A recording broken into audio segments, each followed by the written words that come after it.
Jadi hal yang paling basic banget dalam menggunakan skincare itu adalah sebenarnya membersihkan wajah. Bersihkan dulu, baru misalnya kita upgrade dengan kita kasih ingredient supaya lebih cerah, lebih putih, dan lain sebagainya. Jadi yang paling dasar dari yang dasar tadi, dari skincare dasar, yang paling dasarnya itu adalah mencuci wajah. Seberapa penting kita mencuci wajah setiap hari itu penting banget, lebih penting daripada menggunakan krim pagi ataupun krim malam. Jadi masalah adalah masih banyak banget orang yang salah dalam mencuci wajah. Ini saya hitung ada 11 kesalahan dalam mencuci muka, dan 11 itu masih dasar banget. Dan lucunya lagi, setelah saya survei, ternyata 9 dari 10 orang pasti melakukan kesalahan ini. Minimal 1. Jadi hampir semua orang itu masih nggak benar cuci muka doang nih. Nah, bagi kalian semua yang ketinggalan, ini adalah tips cara menggunakan skincare yang benar dan tips cara menggunakan body care yang benar. Karena walaupun skincare kalian sebagus apapun, semahal apapun, body care kalian itu semewah apapun, kalau cara gunanya salah, ya nggak akan dapat hasil. Nah, khusus hari ini nih, kita akan bahas tentang cara menggunakan facial wash atau cara mencuci wajah yang benar itu bagaimana sih? Sebenarnya cara mencuci wajah itu sudah saya bahas sih. Nah, saya akan bahas 11 kesalahan yang umum banget nih, supaya kalian nggak ulang, supaya kalau kesalahan ini kalian lakukan terus-menerus itu nggak akan efektif kalian cuci muka. Langsung aja. Yang pertama, cuci tangan dulu sebelum kita mencuci muka. Jadi bagaimanapun juga tangan kita ini adalah sumber bakteri. Jadi cuci tangan dulu, setelah cuci tangan baru cuci wajah kalian. Jangan pindahkan bakteri di tangan itu ke wajah. Nah, bayangin aja ya, jadi ada ceritanya kayak gini ya. Kalian tahu nggak spons yang sabun? Ya, spons sabun ya. Itu tuh kan sebenarnya kita kasih sabun terus. Artinya kan ada antiseptiknya di dalamnya. Bayangin itu aja, kalau kalian jemurnya tidak bersih, itu ada puluhan juta bakteri di dalamnya. Malah lebih banyak bakterinya daripada manfaatnya. Jadi kan katanya itu kalau spons, bukan katanya sih. Jadi spons badan itu malah sebenarnya nggak recommended banget untuk dipakai. Padahal dok, sebenarnya pada waktu kita pakai kita pakai sabun lagi, harusnya bersih dong. Nggak seperti itu prinsipnya. So, tangan kalian yang kotor, kalian cuci wajah kalian itu cuma memindahkan bakteri dan akhirnya jadi jerawatan. So, watch out ya. Itu ada pertanyaan yang klasik dan menarik. Jadi kalau sabun jatuh ke lantai kamar mandi, sabunnya yang jadi kotor atau lantai yang jadi bersih? Jawabannya sabun yang jadi kotor. Yang kedua, mencuci wajah dengan air yang terlalu panas ataupun terlalu dingin. Dok, yang paling benar itu cuci wajah itu pakai air yang bagaimana sih? Kalau menurut saya pakai air mengalir biasa aja. Jadi nggak usah terlalu spesial, pakai air panas, pakai air dingin, hangat kuku, ataupun derajatnya sampai 27, 36, 40, bahkan dong. Jadi nggak usah terlalu spesial sih. Cukup pakai air mengalir, air bersih saja ya. Nah, yang jadi permasalahan tuh ada beberapa daerah yang airnya itu memang kurang bersih. Atau, apa ya kita ngomongin, penyulingannya atau apa ya? Filternya memang di daerah tersebut airnya itu banyak mineral apa sehingga itu yang buat jerawatan. Sometimes itu yang terjadi sih. Tapi kalau kita berada di kota besar, biasanya air itu nggak jadi masalah. Tapi kalau di daerah-daerah masih kabupaten, masih banyak banget air itu menjadi masalah karena filteringnya sih. Nah, kita balik lagi nih. Tapi kalau misalnya kita punya akses untuk air hangat, air dingin, atau berapa derajat pun saya bisa atur nih dok, apa yang terbaik? Sebenarnya yang terbaik adalah pertama kali cuci mukanya itu dengan menggunakan air hangat, lalu bilasnya dengan menggunakan air dingin. Jadi waktu pori-porinya agak sedikit terbuka, waktu kalian cuci wajah, itu akan kotorannya lebih keangkat, dan pada waktu sudah selesai, bilasnya dengan air dingin, jadi pori-porinya ketutup lagi. Yang ketiga, terlalu sering mencuci muka. Jadi percaya dengan saya, mencuci muka ini nggak menyelesaikan masalah kalian, bukan artinya dicuci-cuci dari depan atau dari samping atau gas gampang kayak gitu punya nggak akan ya. Jadi mencuci wajah ini adalah hanya step untuk membersihkan saja ya. Jadi nggak akan mencuci wajah ini nggak akan buat whitening, nggak akan buat jerawat kalian hilang, nggak akan buat kutil kalian hilang, nggak akan buat milia kalian hilang. Dan hanya untuk membersihkan saja ya. Hanya itu saja ya. Jadi banyak bakteri, banyak kuman ya, kita cuma bersihin aja, cuma itu aja. Tapi itu penting banget sih, karena itu adalah hal yang paling dasar dari menggunakan skincare. Bayangin kalau misalnya kalian nggak bersih, kayak gimana bisa ganteng kan? Kalau kalian nggak bersih, gimana bisa masuk ingredient lain yang bisa buat lebih cerah dan lain sebagainya ya. Cukup 2 kali sehari, pagi dan malam. Kapan dok yang harus dilakukannya? Pagi dan malam. Tapi dok, malam ini males banget dok, karena baju saya basah. Kalau saya pribadi sih, cukup 2 kali ya. Jadi pagi pada waktu saya mandi, yang pada waktu yang kedua tuh malam. Dan malam ini kalian sesuaikan aja. Kalau mandi jam 5 sore ya sudah jam 5 sore aja, nggak apa-apa, nggak usah terlalu malam-malam banget. Kalau kalian mandi jam 8 malam ya sudah jam 8 malam. Barengin dengan mandi, karena apa? Pokoknya nggak kotor deh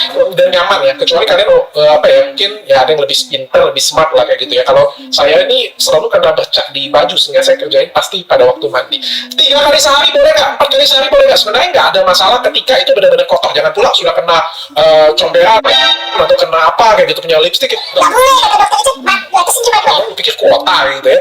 Jadi sebenarnya nggak jadi masalah, oke-oke aja. Kalau kalian punya kulit wajah yang berminyak, itu lebih dari 2 kali nggak jadi masalah. Tapi standarnya cukup 2 kali. Dok, kalau wudhu bagaimana dok? Wudhu itu hitungannya nggak mencuci wajah ya. Jadi wudhu itu hanya membilas dengan air mengalir atau air bersih saja. Selagi kalian nggak menggunakan facial wash itu oke, aman-aman aja. Karena kalau kalian pakai facial wash ini pH-nya itu kan basah ya, sehingga akan buat kalau keseringan itu akan buat kulit kalian itu jadinya kering. Yang keempat, terlalu sering mengganti facial wash. Jadi facial wash itu sebenarnya cara penilaian itu sebenarnya kalau dicuci, habis cuci wajah itu nggak boleh menarik. Jadi kalau dulu saya berpikir, wah kalau menarik itu kecil, berarti saya muda. Salah, itu salah besar, itu akan buat kulit kalian kering. Itu sebenarnya kayak kulit kalian itu kering banget sebenarnya ya. Atau kalau misalnya kalian cuci muka itu kayak berminyak masih lengket kayak gitu, itu juga salah banget ya. Dan kalau misalnya busanya banyak, itu juga salah banget. Jadi cuci muka itu bukan busanya yang kita hitung ya. Jadi cuci muka setelah selesai itu fresh, lembut, dingin, nyaman banget, dan nggak ada sensasi ketarik, terus jadinya lembab. Dan jangan lupa gunakan toner setelah mencuci wajah. Yang kelima, tidak melakukan double cleansing. Jadi pikirnya itu pokoknya habis facial wash, cuci muka, semua masalah hilang. Kasus korupsi hilang. Jangan salah ya, karena facial wash itu sebenarnya cuma bisa mengangkat yang water based, yang oil based itu dikit banget bisa diangkatnya. Jadi kalau sedangkan makeup kita rata-rata BB cream, CC cream, lipstick, eyeshadow dan sebagainya itu rata-rata itu oil base. So kalian harus angkat dulu dengan makeup removal, dengan menggunakan micellar water boleh, dengan menggunakan produk-produk yang lain juga boleh, tapi diangkat dulu makeup ya, baru habis itu kalian cuci muka dengan facial wash. Yang keenam, terlalu sering eksfoliasi. Jadi boleh nggak dok menggunakan scrub pada facial wash, atau ada facial wash yang sudah ada scrubnya di dalamnya. Sebenarnya saya nggak anti sih dengan scrub, walaupun tidak disarankan menggunakan scrub pada wajah ya. Saya nggak anti, karena itu mungkin punya banyak manfaat, ada manfaat. Tapi kalau orangnya pinter gunain pembersih wajah, atau dia tuh aware banget dan punya pengetahuan tentang makeup ya, tentang kosmetik. Tapi kalau nggak punya pengetahuan, udah deh nggak usah pakai scrub, karena scrub ini justru akan mengikis skin barrier kalian dan justru akan buat kulit kalian itu jadi sensitif. Cukup pakai facial wash biasa aja. Kalau pakai facial scrub itu biasanya 2 minggu sekali itu sudah cukup. Terlalu sering dieksfoliasi akan buat skin barrier kalian itu terkikis, rusak dan rentan kemerahan, dan akhirnya jadi sering jerawatan dan sering muncul flek. Kenapa? Karena kayak merah tipis kena sun damage jadi flek. Yang ketujuh, usahakan keramas dulu baru mencuci wajah, karena ada beberapa bakteri dari dari rambut itu bisa kena ke wajah. Nah begitu pun juga dengan bantal ya sebenarnya. Jadi bagi kalian sering banget jerawatan, awasi satu rambut kalian, yang kedua bantal, yang ketiga hal-hal yang berhubungan kena ke wajah, salah satunya ada hijab. Ya hijab juga penting banget untuk ditukar. Kadang-kadang hijabnya ditukar, tapi kayak kita ngomongnya itu di dalaman hijabnya nggak ditukar-tukar. Nah itu yang akan menyebabkan jerawatan ya. Hati-hati ya. Jadi boleh keramas dulu, habis itu mencuci wajah. Itu tahapan yang benar. Yang kedelapan, nah ini yang umum banget tapi nggak bisa saya contohin juga kayak gimana ya. Jangan terlalu cepat cuci wajah itu. Jadi jangan ini kan kalau cowok kan kayak gini cuci wajahnya. Kayak gitu ya. Atau ada yang terlalu lama itu akan menyebabkan jerawatan juga ya. Jadi kayak serba salah, terlalu cepat salah, terlalu lama salah. Yang benar bagaimana tuh? Dinikmati. Jadi pakai 3 jari kalian, diusap, nikmatin, jangan terlalu lama. 1 sampai 2 menit itu aja sudah cukup, dan jangan ditekan terlalu kuat. Jadi dimasas lembut, halus kayak gini aja. Halo, gimana kabarnya? Yang ke-9, nah ini juga sering banget nih, jangan pakai handuk badan untuk mengerap di muka nih, karena ya di badan kita kan banyak kuman ya. Apalagi menyamakan semua handuk. Yang lebih salah lagi, pinjam handuk tetangga, pinjam handuk teman atau handuk yang lain. Gunakan handuk bersih khusus untuk wajah, atau dengan menggunakan tisu juga boleh. Ditap-tap dan tidak diraping ya. Jadi bukan ini bukan rambut ya.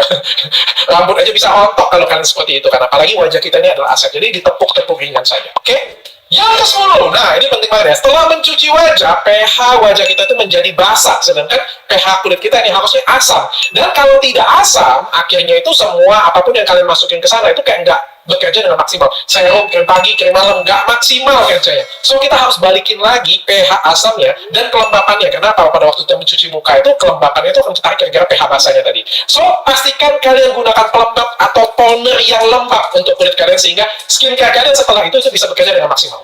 Yang ke-11, yang terakhir ini ya. Jadi jangan terlalu sedikit, jangan terlalu banyak, jangan terlalu pelit banget. Ini masalah dong. Ya percuma juga sih kalau dikit, nggak ada hasil juga. Karena jangan terlalu banyak juga, karena kalau terlalu banyak pH-nya justru basah banget dan akan buat kering banget. Jadi ya segala sesuatu tuh kalau dosisnya kerendahan atau dosisnya ketinggian tuh nggak ada hasil. Dosisnya kerendahan nggak ada bawa efek bagi tubuh kita, dosisnya kebanyakan overdosis dan akan bawa masalah bagi kalian semua. Jadi dosisnya itu tepat saja. Seberapa banyak sih yang tepat? Itu sebenarnya seperti 1 sampai 2 pam itu aja sudah cukup. Ya tapi pam bawaan dia ya. Jangan pula pam yang kamu ganti lagi, pam yang lain. Banyak banget pasti. Pam bawaannya itu sebenarnya sudah tepat mana sih? 1 sampai 2 pam saja sudah cukup. Maksimal 3 pam.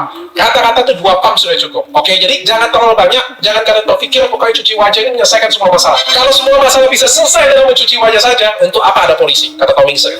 怕我自己会爱上你。 Bukan artinya kalau tambah banyak tambah cerah, nggak juga seperti itu ya.